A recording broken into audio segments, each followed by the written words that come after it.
Good morning friends. पुनः आप सभी का यूट्यूब के द एजुकेशन पॉइंट चैनल में आप सभी का स्वागत है। मैं वैभव राज आप सबों के लिए आज मैं करंट अफेयर्स का कोर्स लाया हूं, जो कि बहुत दिनों से बंद था। तो आज के लिए आज करंट अफेयर्स का कोर्स है, जो इस तरह का क्वेश्चन को हम आज डिस्कस करेंगे कि कल तक की जो क्या क्या घटनाएं हुई, कुछ ये एग्ज़ाम के परस्पेक्टिव से भी एग्ज़ाम के लिए कुछ ज़रूरी होगा और कुछ आपको मतलब नॉलेज के पर्पज़ से भी आप लोगों के लिए जरूरी होगा। तो आइए डिस्कस करते हैं पहले कि क्या क्या हमारे देश विदेश में क्या क्या घटनाएं हो रही हैं। तो पहला है डोनाल्ड ट्रंप ने मांगी माफ़ी, महाभियोग का खतरा बढ़ा। ठीक है। दूसरा है टीकाकरण से पहले मुख्यमंत्रियों के साथ बैठक करेंगे पीएम मोदी। तो जानेंगे कि किस तरह की बैठक होंगे। हरियाणा में बर्ड फ्लू की पुष्टि, मारी जाएगी 1.66 लाख मुर्गी। ठीक है। ब्रिटेन से आने वाले यात्री किए जाएंगे क्वारंटाइन। मोबाइल ऐप पर सबको सुलभ केंद्र सरकार की डिजिटल डायरी एवं कैलेंडर। हाईकोर्ट का गंगा सागर में मेले में ई स्नान पर जोर, आयोजन पर फैसला 13 को। उड़ीसा के मुख्यमंत्री नवीन पटनायक की हत्या की साजिश, बैंकों का पंजीकरण बढ़ाने की जरूरत आरबीआई को। तो चलिए आज हम इस सारे टॉपिक को डिस्कस करेंगे कि क्या है और इसके बारे में डिटेल से एनालिसिस करेंगे कि क्या है इन सब का अर्थ और क्या है इन सब का हमारे एग्जाम के लिए ज़रूरी। तो चलिए सबसे पहले हम पहला क्वेश्चन को डिस्कस करते हैं। डोनाल्ड ट्रंप ने मांगी माफ़ी, महाभियोग का खतरा बढ़ा। जैसा कि आप जानते हैं कि पिछले 2-3 दिन पहले जो अमेरिका का जो व्हाइट हाउस है, वहाँ पर जो डोनाल्ड ट्रंप के जो समर्थक हैं, जो उनके समर्थक हैं, जो पब्लिक थे, वो व्हाइट हाउस में जबरन घुस गए थे और वहाँ पे कुछ हरकतें जो कि बेहद ही शर्मनाक हरकतें थी, जिस तरह की आप वहाँ पे जाके तोड़फोड़ करना, किसी भी अधिकारी के साथ बदतमीजी करना, इस तरह का व्यवहार किया गया।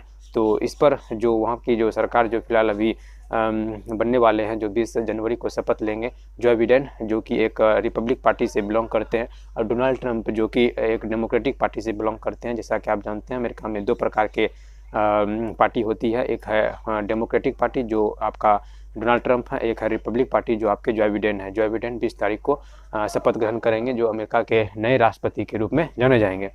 तो इसी कारण से जो वहाँ पे जो डोनाल्ड ट्रंप के जो समर्थक थे, जो किसी जबरदस्त जो व्हाइट हाउस में प्रवेश कर गए थे, वहाँ पे जो भी कानून का उल्लंघन किए थे, तो उनके ऊपर जो गोलीबारी भी वहाँ पे, उसमें 5 की मौत हो गई और कुछ घायल हुए। तो इस सब की चीज़ों को देखते हुए जो वहाँ के सरकार जो कि जो बिडेन है, उनका कहना है कि ये जो काम किया गया है ये डोनाल्ड ट्रंप के द्वारा किया गया है, अतः इसका वो बेहद ही निंदा करते हैं और इसका मेन कारण डोनाल्ड ट्रंप को जाना गया है। इसीलिए डोनाल्ड के ऊपर महाभियोग की प्रक्रिया का खतरा मंडरा रहा है कि उसके ऊपर महाभियोग लगेगा। लेकिन जैसा कि आप सभी को बता दें, इससे पहले 2019 में भी डोनाल्ड ट्रंप के ऊपर महाभियोग की प्रक्रिया शुरू की गई थी, लेकिन सत्ता में डोनाल्ड ट्रंप के जो कि डेमोक्रेटिक पार्टी से बिलोंग करते हैं, इनकी जो बहुलता से इनको मतलब इनके ऊपर जो महाभियोग की प्रक्रिया थी वो पास नहीं हो पाई, जिससे वो महाभियोग की प्रक्रिया से बच गए। तो इस बार जो है उनके ऊपर महाभियोग की प्रक्रिया इस कारणवश लगाया जाएगा। तो देखते हैं कि आगे क्या होता है। तो जैसा कि आप जानते हैं कि डोनाल्ड ट्रंप जो कि अमेरिका के हैं, तो अमेरिका के एक बहुत बड़े बिजनेसमैन हैं। तो अमेरिका, आप जानते हैं कि अमेरिका के बारे में, अमेरिका जो है एक अमेरिका की राजधानी वाशिंगटन डीसी है, जो एक पोटामेक नदी के किनारे बसा हुआ। अमेरिका में अमेरिका की राजधानी क्या है? अमेरिका की राजधानी वाशिंगटन है। अमेरिका की राजधानी वाशिंगटन है, जो पोटामेक नदी के किनारे हैं। पोटामेक नदी के किनारे वाशिंगटन डीसी है। वाशिंगटन जो है एक स्टेट है। वाशिंगटन जो है जो अमेरिका के पहले राष्ट्रपति थे। जैसा कि आप जानते हैं अमेरिका में प्रधानमंत्री नहीं होता है, ऊंचा पद, सबसे ज़्यादा ऊंचा पद जो अमेरिका का होता है वो राष्ट्रपति का होता है। जैसे इंडिया में होता है राष्ट्रपति प्रधानमंत्री, उस तरह से अमेरिका में सिर्फ राष्ट्रपति ही होता है।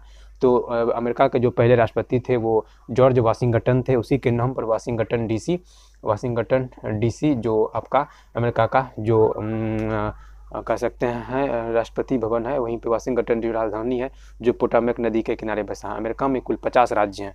अमेरिका में कुल कितने राज्य हैं? 50 राज्य हैं।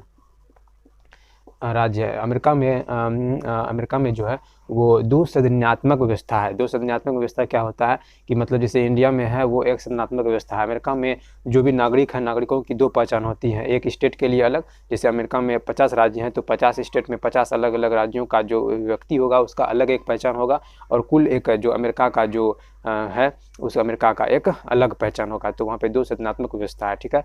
तो अमेरिका में जान गए हम कि 50 राज्य हैं अमेरिका के जो हाँ, और एक बात बता दें, अमेरिका और कनाडा, अमेरिका का जिसे आप जैसे कि साउथ अमेरिका, साउथ में जैसे हम लोग मैप को पढ़ते हैं, ऊपर की ओर नॉर्थ, नीचे होता है साउथ, दाएं हाथ की ओर ईस्ट और बाएं हाथ की ओर west, north south east west, उत्तर दक्षिण पूरा पश्चिम। तो जैसा कि आप जानते हैं अमेरिका का जो मैप होता है उसमें जो आपका इधर हो गया कनाडा, ठीक है। अमेरिका का मैप इस तरह का है, ठीक है। तो ये हो गया कनाडा, ठीक है। तो ये कनाडा हो गया, ये यहाँ से आपका जो ये हो गया आपका USA हो गया, ये आपका मैक्सिको हो गया, ठीक है। तो अमेरिका और कनाडा के बीच में जो है मतलब ये 49 डिग्री के द्वारा पृथक होता है अमेरिका कनाडा से। और यहाँ पे एक अमेरिका के द्वारा यहाँ पे मैक्सिको पर एक मैक्सिको और अमेरिका के बीच में एक दीवार बनाया गया है, इसलिए कि हमें मैक्सिको से जो है बहुत सारे जो ड्रग्स का सप्लाई अमेरिका में होता था, जिससे अमेरिका के जो नागरिक हैं उसको बहुत परेशानी होता था। इसके लिए डोनाल्ड ट्रंप ने यहाँ पे बहुत बड़ी दीवार का निर्माण किया था। तो बाकी सब चीज़ अमेरिका का जो 50 राज्य है उसमें 48 राज्य जो है अमेरिका की मुख्य भूमि पर है। एक आपका एक राज्य जो अलास्का है, जो कि यहाँ पे जो ग्रीनविच लाइन है जहाँ से गुजरती है वो रसिया और जो अलास्का है उसके बीच से गुजरती है, किसी दिन उसके बारे में भी डिस्कस करेंगे। तो आप सभी जान गए कि अमेरिका में 50 राज्य हैं, जो कि वाशिंगटन DC अमेरिका का राजधानी है, जो पोटामेक नदी किनारे बसा हुआ। 50 राज्य हैं जिसमें 48 मुख्य भूमि पर हैं और 2 इधर हैं। और अमेरिका और कनाडा के बीच 49 डिग्री चैनल है, और अमेरिका और मैक्सिको के बीच 50 एक बहुत बड़ा दीवार का निर्माण किया गया। तो चलिए इन सब बातों को आप अच्छी तरह से समझ गए होंगे और नोट डाउन कर लिए होंगे। चलिए आगे बढ़ते हैं। टीकाकरण से पहले मुख्यमंत्री के साथ बैठक करेंगे PM मोदी। जैसा कि आप जानते हैं कि PM मोदी ने एक सोमवार को बैठक होगा कि जो अभी भारत में कोरोना को लेकर जो अभी सुधार हो रहा है, बहुत अच्छा सुधार माना जा रहा है अभी तक में, क्योंकि अभी जो दवाई लॉन्च किया गया है कोविशील्ड द्वारा, जो कि सीरम इंस्टीट्यूट द्वारा बनाया गया है, तो उसमें जो इसका लिटरेसी रेट है यानी सुधरने का जो दर है वो काफ़ी अच्छा है, जिससे लोगों को इस बीमारी से निजात मिल रहा है। तो इस चीज़ के लिए जो पूर्ण रूप से लॉन्च किया जाएगा कि दवाई को पूर्ण रूप से सबों के लिए उपलब्ध कराया जाए, तो इस विषय में मंडे को यानी कि कल इस पर विचार किया जाएगा PM मोदी के द्वारा, और जो उनके साथ में जो भी मंत्री वगैरह सब है उसके लिए। तो चलिए ये था आज का। अब हरियाणा में बर्ड फ्लू की पुष्टि मारी जाएगी 1.66 लाख मुर्गियां। जैसा कि आप सभी जानते हैं कि अभी जो बर्ड फ्लू का दौर चल रहा है, राजस्थान में बहुत सारे कौवों की मौत हो गई है, और आपका जो केरल में है वहाँ बहुत सारे बत्तखों की मौत हो गई है, और आपका हरियाणा में जो है आपका बहुत सारे मुर्गियों की मौत हो गई है। तो ऐसा बताया जा रहा है कि मतलब हरियाणा जो ये फ्लू होता है बर्ड फ्लू, इसमें ये प्रकार का लक्षण देखा जाता है कि उसमें हल्का सा सर्दी आना और बहुत सारे सर्दी, हल्का सा गले का फंसना, इस तरह की समस्याओं को देखा जाता है। बर्ड फ्लू अगर किसी बर्ड में पाया जाता है तो उसे बर्ड फ्लू कहा जाता है। अगर मान लीजिए किसी मानव में इस तरह का लक्षण देखा जाता है तो उसे फ्लू कहा जाता है, और जब किसी सुअर में इस तरह का लक्षण देखा जाता है तो उसे स्वाइन फ्लू कहा जाता है।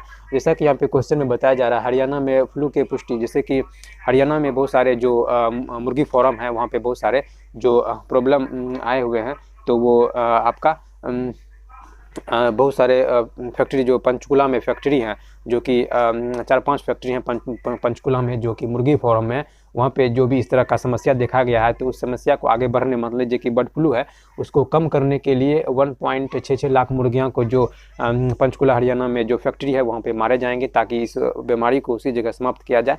तो जैसा कि जानते हैं केरल में भी इस तरह का समस्या को देखा गया है, तो केरल सरकार ने बर्ड फ्लू को एक महामारी घोषित कर दिया है। तो आप ये नोट कर सकते हैं कि केरल सरकार ने सबसे पहले बर्ड फ्लू को मतलब महामारी घोषित किया है।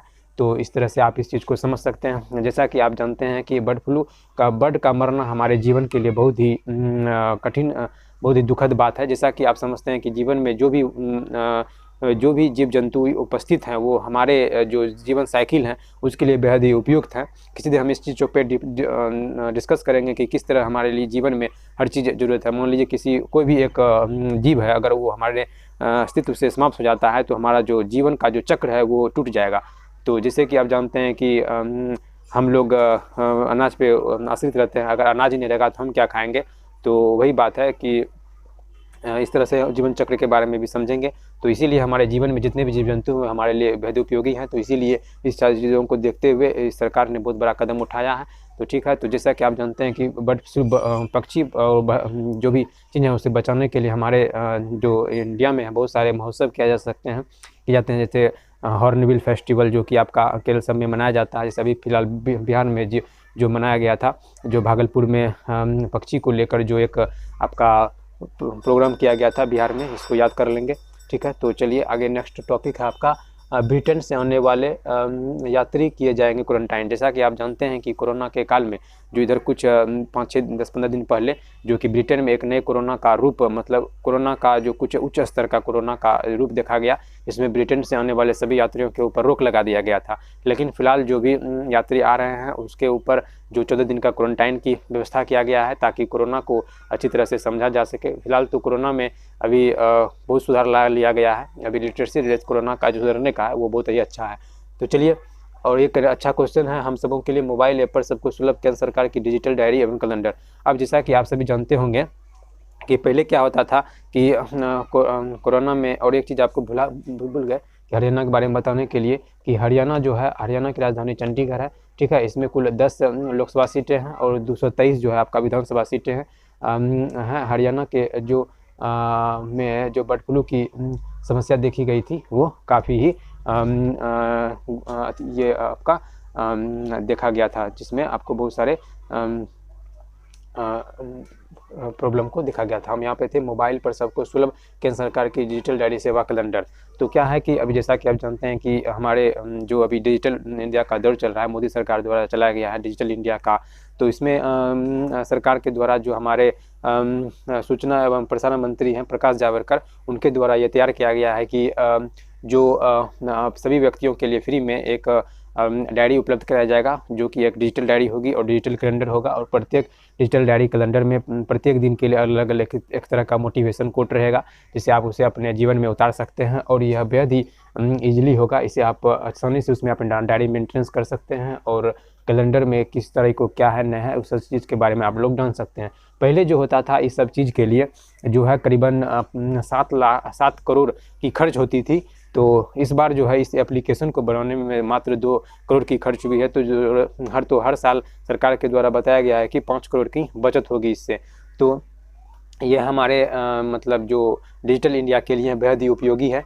तो हम लोग चाहेंगे कि इस एप्लीकेशन को जो फिलहाल है यह करीबन 11 भाषाओं में इसको लॉन्च किया जाएगा। ठीक है, तो ये जो डायरी और कैलेंडर है 11 भाषाओं में लॉन्च होगा। फिलहाल अभी 2 भाषाओं में लॉन्च किया गया है, जो कि हिंदी और इंग्लिश है। और 15 तारीख से इसमें और सारी भाषाओं को भी ऐड कर दिया जाएगा। तो टोटल 11 भाषाओं में आप इस चीज़ को समझ सकते हैं, जान सकते हैं और इसका उपयोग कर सकते हैं। तो और अगला क्वेश्चन है, हाई कोर्ट का गंगा सागर मेले में ई स्नान पर जोर आयोजन कर फैसला 13 को। मतलब जैसा कि जान रहे हैं कि अभी 14-15 तारीख को जो कि आपका कोलकाता वेस्ट बंगाल में वहाँ पर गंगा सागर के को लेकर बहुत सारे श्रद्धालु लोग गंगा स्नान के लिए पहुँचते हैं वहाँ पे।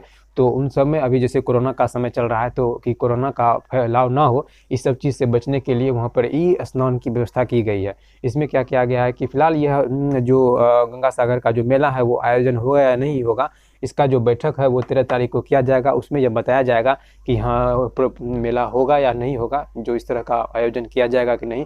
अभी इसका पूर्ण रूप से गारंटी नहीं मिला है। 13 को इस पर विचार किया जाएगा। उसके बाद इस काम को अगर होने का होगा तो बढ़ाया जाएगा, नहीं तो कैंसिल कर दिया जाएगा। तो अगर होगा तो इसमें बहुत सारे जगह पे स्नान की व्यवस्था किया जाएगा। इसमें बहुत सारे कैमरे को लगाया गया है। एक एप्लीकेशन के माध्यम से जितने भी नहाने के जो आपका जो जगह है वहाँ पर ऐप के माध्यम से कैमरे के माध्यम से पूरी निगरानी रखा जाएगा। ठीक है, तो मतलब सोशल डिस्टेंसिंग का पालन किया जाएगा। तो इस को देखते हुए 13 तारीख को इस पर फैसला होगा कि क्या इस आयोजन का आयोजन होगा।